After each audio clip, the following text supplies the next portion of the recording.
माधवी चन्द्र सहोदरि हेममयी मुनिगणमण्डित मोक्षप्रदायनि मञ्जुलभाषिणि वेदनुते पङ्कजवासिनि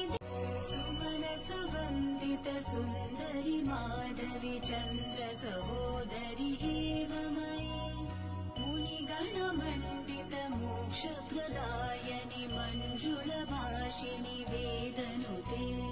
पङ्कजवासिनि देवसुपूजित सद्गुणवर्षिणि शान्तियुते जय जय हे मधुसूदन कामिनि आदिलक्ष्मि जय पालय माम् जय जय हे मधुसूदन कामिनि आदिलक्ष्मि जय पालय माम्।